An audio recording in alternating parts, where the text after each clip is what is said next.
Gautam neuro care brain stroke migraine fits brain and spine surgeries కి best neuro surgeon. ఇప్పుడు దేశవ్యాప్తంగా అయోధ్య పేరు మార్మోగుతోంది. ఉత్తరప్రదేశ్లోని అయోధ్యలో జనవరి 22న రామ్లల్లా పవిత్రోత్సవం జరగనుంది.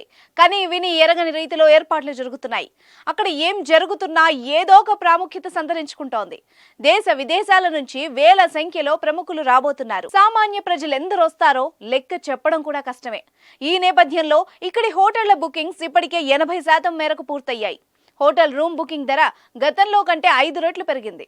అయోధ్యలో 22న జరిగే ప్రాణ ప్రతిష్ఠ కార్యక్రమానికి పెద్ద ఎత్తున ప్రచారం జరుగుతూ ఉండడంతో భక్తులు కూడా ఇక్కడికి వచ్చేందుకు ఎంతో ఆసక్తి చూపిస్తున్నారు. ఈ నేపథ్యంలో అయోధ్యలోని పలు లగ్జరీ హోటళ్లలో ఒక రోజుకు రూమ్ బుకింగ్ ₹1,00,000 వరకు చేరింది. రామ్లల్లా పవిత్రోత్సవం రోజున మన దేశం నుంచే కాకుండా విదేశాల నుంచి కూడా 5 లక్షల మంది వరకు భక్తులు అయోధ్యకు వస్తారన్న అంచనాలున్నాయి.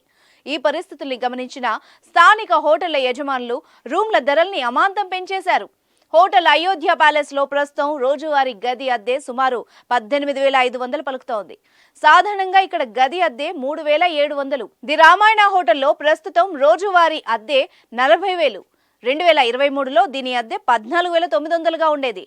సిగ్నెట్ కలెక్షన్ హోటల్లో ప్రస్తుతం ఒక రోజు అద్దె దాదాపు 70,500. గత ఏడాది జనవరిలో ఇక్కడి గది అద్దె 16,800గా ఉండేది. ఇక మీడియాకు అందిన వివరాల ప్రకారం అయోధ్యలోని రామాయణ్ హోటల్లోని గదుల బుకింగ్స్ ఇప్పటికే 80% మేరకు పూర్తయ్యాయి. ఈ హోటల్లోని గదులు జనవరి 20 నుంచి 23 వరకు ఇప్పటికే బుక్ అయ్యాయి. ఈ హోటల్లో గది అద్దె రోజుకు 10,000 నుంచి 25,000 వరకు పెరిగింది. రానున్న రోజుల్లో ఛార్జీలు మరింత పెరిగే అవకాశం కనిపిస్తోంది. ఇటీవల అయోధ్యలోని పార్క్ ఇన్ రాడిసన్ లో విలాసవంతమైన గది ఒక రోజుకు ₹1,00,000 బుక్ అయ్యేది.